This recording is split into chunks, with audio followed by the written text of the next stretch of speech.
So hey guys, good morning, welcome to my new vlog. তো আজকের ভ্লগে তোমাদের সবাইয়ের জন্য একটা গুড নিউজ আছে। এদিকে একটু মুখ দেখা। তো আমাদের ভাই আমাদের যে জেপিএল টুর্নামেন্টে চলছিল, ফাইনালি ওরা ওটা জিতে গেছে। আর দুঃখের বিষয়ে আমরা হেরে গেছি, আর হেরেছি এদের কাছেই।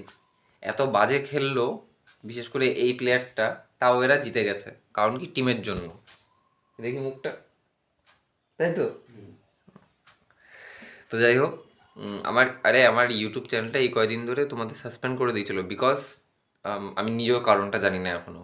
তো যাই হোক, তার জন্য আমি এই কয়দিন ভিডিও দিতে পারিনি, প্রায় 12 দিন হয়ে গেল। আমি তোমাদেরকে বলেছিলাম রোজ ভিডিও দেবো, বাট জানি না কী কারণে হঠাৎ করে আমি দেখি আসছিল না। যাই হোক, তো এখন চলে এসেছি। তো চলো আগে ফ্রেশ হয়ে নি, তারপরে কথা বলছি। রান্নাঘরে এসে দেখি, দেখো সকাল সকাল পুরো কলগেট শেষ হয়ে গেছে। ভাল লাগে বলো কার? এখন গিয়ে আবার আগে কলগেটটা নিয়ে আসতে হবে। তো চল কলগেটটা নিয়ে আসি। তখন নিয়ে চলে এসেছি।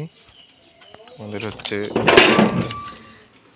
আনতে গেছিলাম তো কলগেট, কিন্তু দেখো বিস্কুট ওরিও ফোরিও সব নিয়ে চলে এসেছি। দেখো ওরিও কিন্তু আমি এক পিস এনেছি, শুধু ভাই এখনো জানে না। ভাইকে গিয়ে বলবো, রিয়াকশনটা দেখবা শুধু যে কি হয়।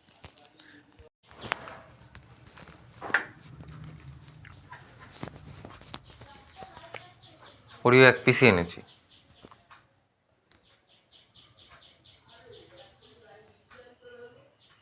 হ্যাঁ, এবার কি করবো বল? তা আমার মুখের দিকে তাকাচ্ছিস কেন? কি করবো বল? হ্যাঁ, আচ্ছা একটা কাজ কর, হাফ হাফ হাফ হাফ। হ্যাঁ, সেটা করতেই হবে, সেটা জানি। করতে হবে মানে ধর আমি তোকে না দিলাম। হ্যাঁ, না দিয়ে যেতে হবে। তো বন্ধুরা দেখলে তো কীরকম করে। আমি এমনি এমনি বলছিলাম, আমার ভাই এরকম দেখলে তো, সেটা ওরিওর জন্য কীরকম করেছিল। তো যাই হোক, ঠিক আছে। সবার আগে এনেছি, আগে ব্রাশটা করি ওরিওটা ওই ঘরে আমি রেখে এসেছি। আগে গিয়ে খাই, নাহলে একাই সাবার করে দেবো পুরো। তো বন্ধুরা দেখো, এইটা হচ্ছে, এখানে টোটাল কটা বিস্কুট আছে? 1 2 3 4 5। আর মানুষ আমরা হচ্ছে একজন, আর এই আমি দুজন। এই দুজনের মধ্যে এখন ভাগ বটারা হবে। এবার হিসাব মতো কি বলে দেখো, ও ছোট, তাহলে তোর দুটো, তাহলে তুই দুটো। হ্যাঁ, কেন?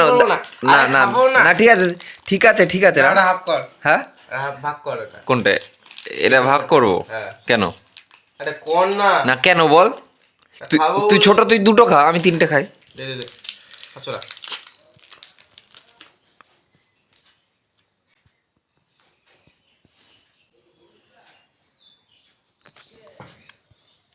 এবার কি হবে? বল এবার তুই কি হবে? দাঁড়া, একটা পিস করছি, আর একটা পিস করছি। এবার যে জোটা এখন টুকরো করে নিবি তখন। আচ্ছা দাঁড়া, তোর হাত দে, খোল। এটা বড় না এটা বড়? ওটাই বড়। ওরটা বড় না, তুই বুঝিস না। মা সুন্দর করে কফি বানিয়ে এনেছিলাম, কফি খেতে বসেছিলাম। ওর থেকে আমি একটা টোস্ট বিস্কুট নিয়েছি, অভিশাপ দিয়ে দেখো কি করলো। আসলে কেমন মাল ভাবো তাহলে একবার। তো গাইস, দোকানে চলে এসেছি। দোকানে এসে যা সিন দেখলাম, মানে যা হাল, দাঁড়ো তোমাদেরকে একবার দেখায়। কালকে এত ঝড় বৃষ্টি হচ্ছে, সব লোক না দোকানের ভিতর চলে এসেছিলো। তো জাস্ট একবার হালটা দেখো, এগুলো পরিষ্কার করতে হবে। আর একটা জিনিস, সেটা হচ্ছে তোমাদের এই যে আধার কার্ডটা, এই আধার কার্ডটা ঢেকে রাখছি। আধার কার্ডটা ল্যামিনেশন করা বাকি আছে, বুঝলে তো। ল্যামিনেশন করতে আমার মনে নেই, ওই একটা দিয়ে গেছিলো, ওটারই একটা কপি এটা। তো ল্যামিনেশন করা বাকি আছে, এটা এখন করবো আগে। দুপুরবেলা 1টা বাজে, দোকান বন্ধ করার টাইম হয়ে গেছে। তো চলো দোকানটা বন্ধ করে নিয়ে বিকেলে এখন আবার খেয়ে দিয়ে বিকেলে খেলতে যাবো। তো আজকে দেখতেই পাচ্ছ বেশ বাইরে ভালোই রোদ আছে, তো বৃষ্টি হওয়ার কোনো সম্ভাবনা নেই। যদি বৃষ্টি না হয় তো বিকেলে খেলতে যাবো। চলো গিয়ে কথা বলছি। তারপর স্নান করতে যাচ্ছিলামই, মা আবার লেবু জল কিনে খাইয়ে দিল।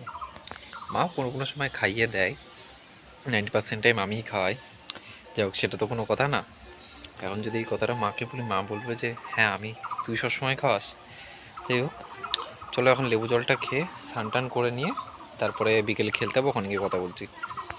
সো সো হেই গাইস, আমি চলে এসেছি মাঠ থেকে, এখন যাচ্ছি হচ্ছে দোকানের দিকে। দোকানের দিকে যা দেখে বলু কি করে।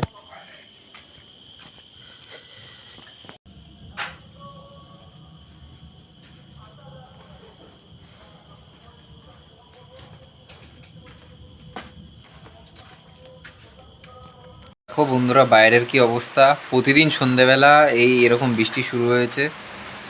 এরকম বৃষ্টির মধ্যে করলে দোকান কি করে চলবে আমি নিজেও বুঝতে পারছি না। মানে সকালবেলার দিকে যাওয়া বা কাস্টমার হচ্ছে, এই বৃষ্টির জন্য সন্ধ্যাবেলা কোনো কাস্টমার হচ্ছে না। ভা এখন আমি আর আমার এই যে গোলু বসে আছে, গোলু দেখো তাকায় আবার। আমি আর গোলু বসে আছি। কিন্তু মজার ব্যাপারটা কি জানো তো, আমি শুধু আমার এই দোকানের ওপর ফোকাস করে থাকি না, আমি অন্য কাজ করি, ফ্রিল্যান্সিং করি, যার জন্য আমার কোনো অসুবিধা হয় না। তো এই বৃষ্টির দিনও আজকে আমার মোটামুটি ভালো ইনকাম হয়ে গেছে সকাল থেকে। দোকানে তো ইনকাম অবশ্যই হয় সকালের দিকে যখন বৃষ্টি হয় না। তো আমিও এখন দিকে ফোন করে মাকে বলবো যে ছাতাটা দিয়ে যেতে, বা ভাইকে বলবো। আমি আর 10-15 মিনিট থাকবো, তারপরে দোকান বন্ধ করে চলে যাবো, বিকজ এই বৃষ্টির মধ্যে কেউ আসবে না এখন। আর আমার দোকান তো পাড়ার মধ্যে, তো যে যার ঘরের মধ্যে এখন আছে, তো এখন আমি দোকান বন্ধ ঘরে চলে যাবো।